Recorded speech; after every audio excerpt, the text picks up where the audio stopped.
Hello and welcome to the December 2017 edition of From the Desk of.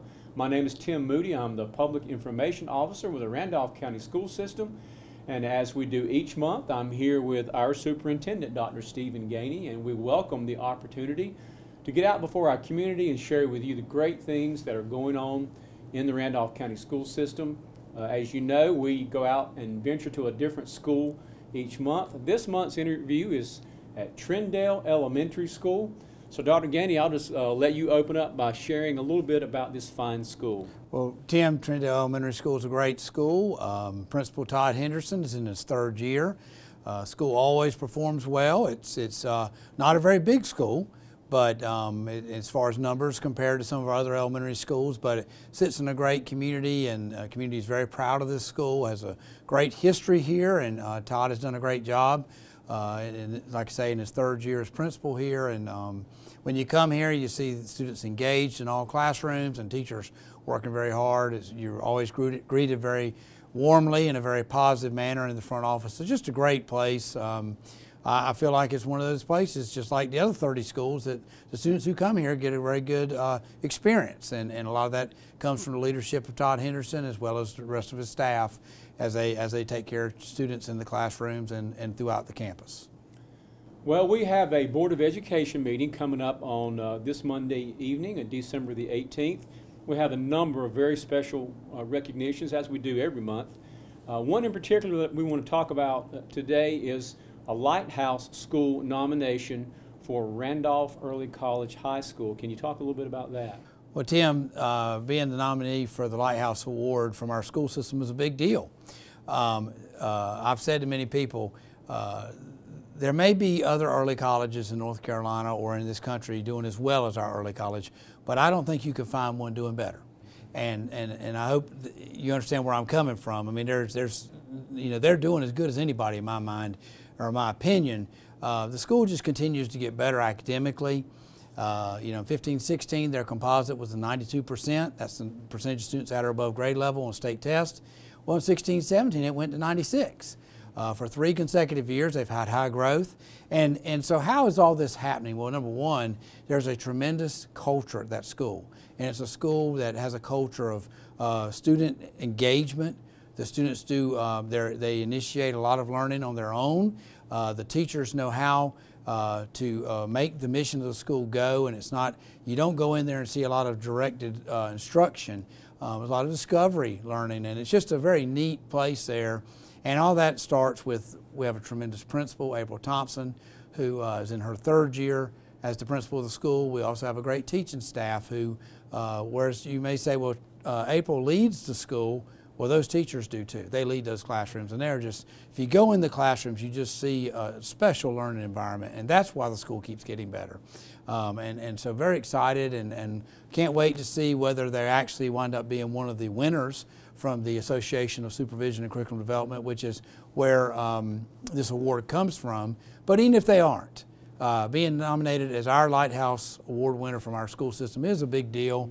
And I just want to say congratulations to April Thompson and her staff, and to the kids, because you have to have great staff, but you also have to have students who are responding to what's going on in the school and perform at high levels, and to have a great school, and that's what's going on at this school. So it's a great place, and we'll look forward to seeing the results of this process. Okay.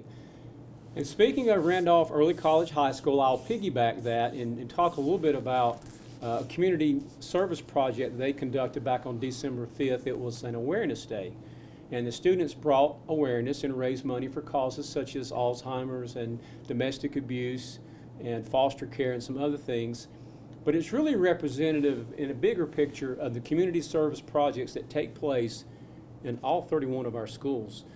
I would like, if you would, just talk for a moment about the value and the impact of community service involvement for our students. Well, Tim, when I think about these community service projects, and they go on all year, it seems like maybe there's a larger number of them around holiday time, but if you watch, these student organizations at our schools are doing them, they do projects of this nature all year long, and very proud of that, because there's 2 parts to this. One is the kids are helping somebody, whether it be a canned food drive or a Toys for Tots drive, they're helping somebody. But there's the other piece is they're learning valuable lessons about the need to help people and about the need to be supportive of individuals who may not be as fortunate as they are.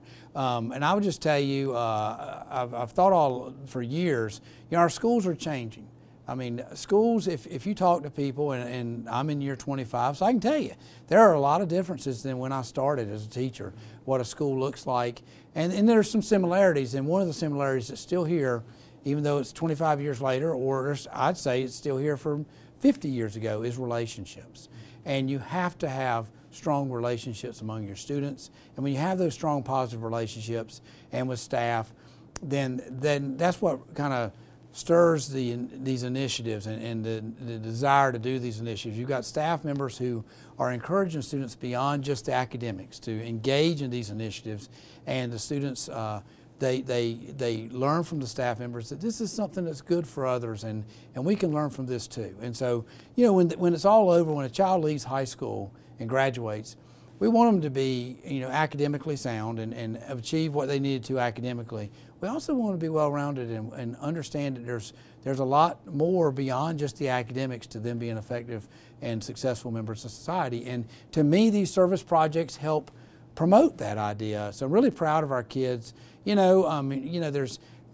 no telling what project a different group goes after, but the fact that they're trying to help somebody, they benefit from it in the end as much as the people they're helping. And sometimes you see things written about schools, and people, they write things about issues that are in schools. But I will tell you, at the end of the day, kids are still very special, and we need to make sure we're working hard to help them develop, so that this idea of engaging in service projects is a big part of this development.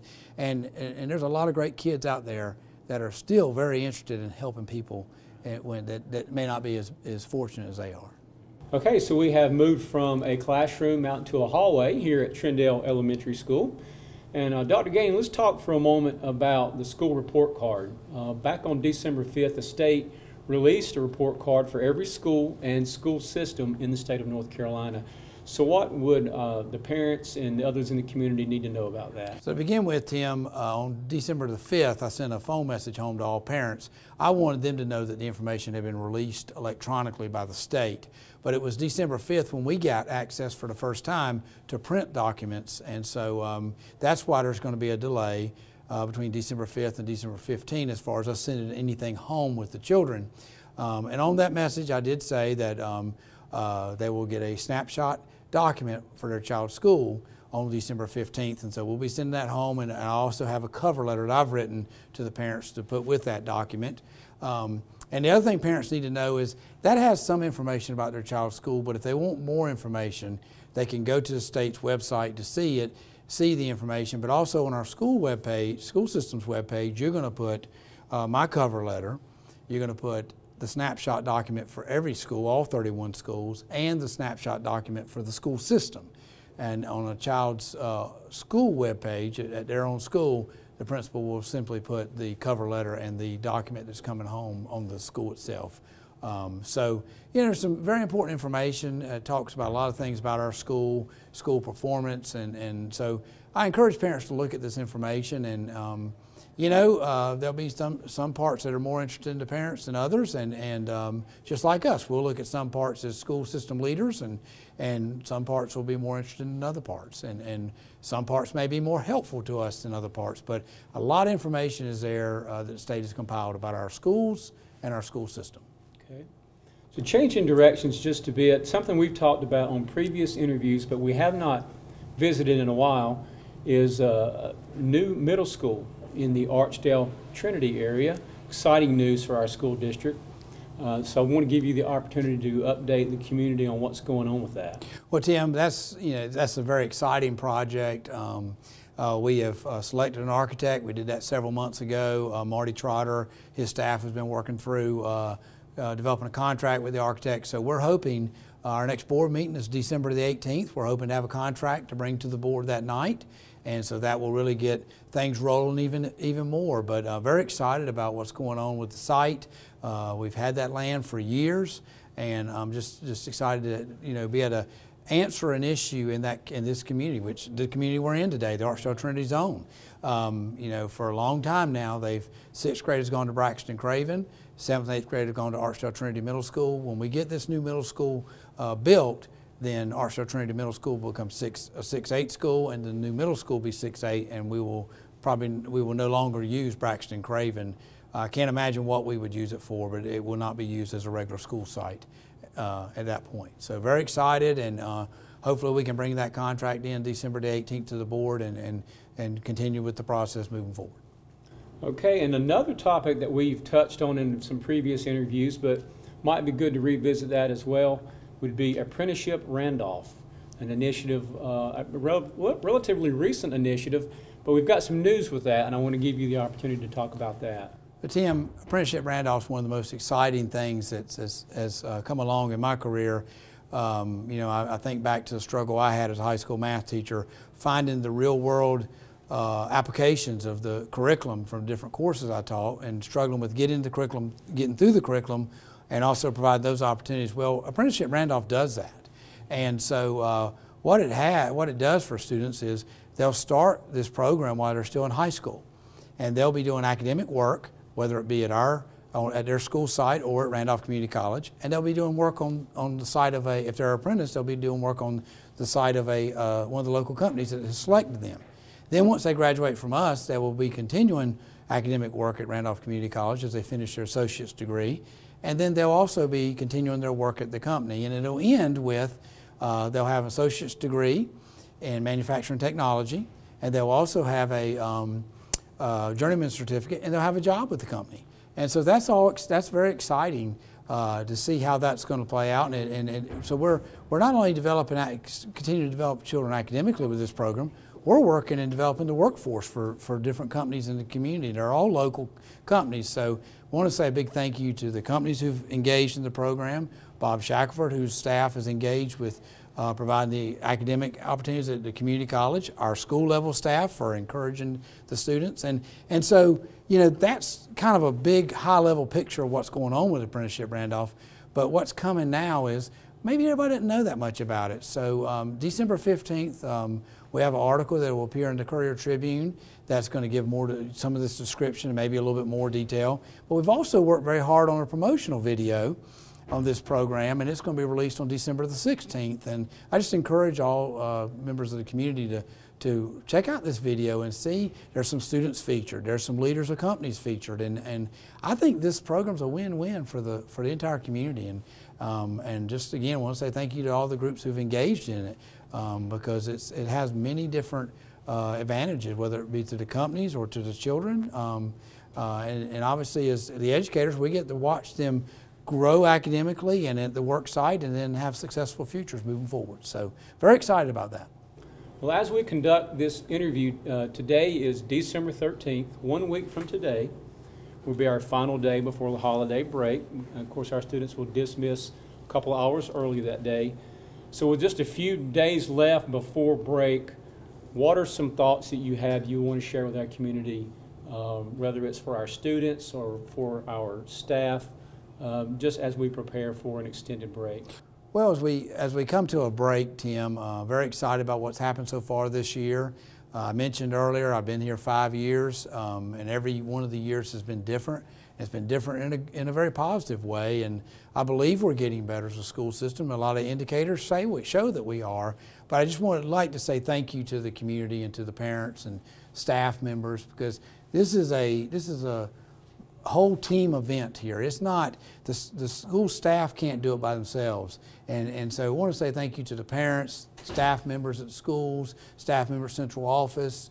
We have support services, whether it be our maintenance department, our transportation department, technology department. We have so many individuals that we have to, our child nutrition department, so many individuals that are involved in making this school system run and hopefully continue to improve. And I just want to say a big thank you for the support that comes to our school system every day, and a big thank you to our students, because what they do every day is helping our school system learn new avenues, new directions we need to go in, and also what they do every day is leading them to successful futures beyond high school graduation. So I want to say a big thank you to them because they do a great job every day. We have many great days in this school system. It's because of the students, but we can't overlook all these other groups, and big thank you to the parents because the kids come from great homes, and we don't overlook that what they do to prepare their children.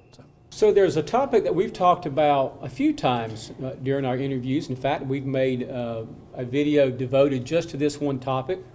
But it's incumbent upon us, I think, to talk about it this time of year as we roll into winter, and that is inclement weather. We hope it's not going to happen, but we can't control it, as you know.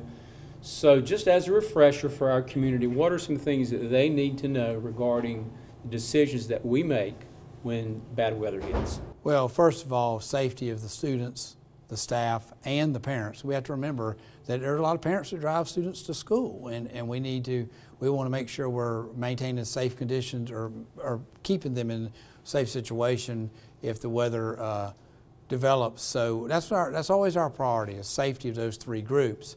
And when we say staff, we're talking about bus drivers too, as far as getting buses out and getting them back in and getting the bus drivers home after they've parked their buses. So a couple other issues when we think weather's coming. If we can tell people the night before, we're going to, but we can't always do that.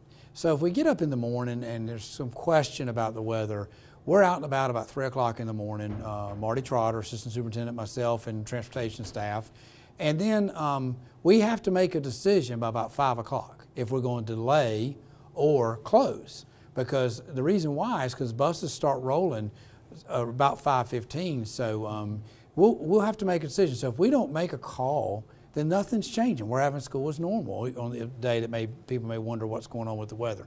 But the reason why we have to make that decision so early and make the call out is because it takes our buses about 2 hours and 20 minutes to get out, pick up the kids, and get them back to campus. So we surely don't want the buses picking up half of a load and then we make a call. We try to prevent that if we can, but sometimes there may be a case one day where we have to do that. We haven't had to in my 5 years here, and Marty's worked very hard with this process for years, and as the transportation staff. But in the mornings, if we make that phone call at 5:15 is when the call will go out, we'll call only the home numbers. Now, let's go the other way. If we get in school and weather comes up and we have to let out early, we try to announce an hour early. Then we're going to let out. So if we're going to let out at 2, we try to make the announcement at 1. We've got to get the drivers to campus, get the buses going, and we want to give parents a chance to make plans if they're going to try to get home before their kids gets home, or we want to make sure they have time to make plans as well. And if we let out early, we're going to make a phone call, and that call is going to go to every number in the system that we have for a child. So that call will go to work numbers and home numbers and everything. But you know, the big thing with the weather is we understand that if we have to delay the start of the school day, cancel school, or let out early, we know that affects parents' schedules.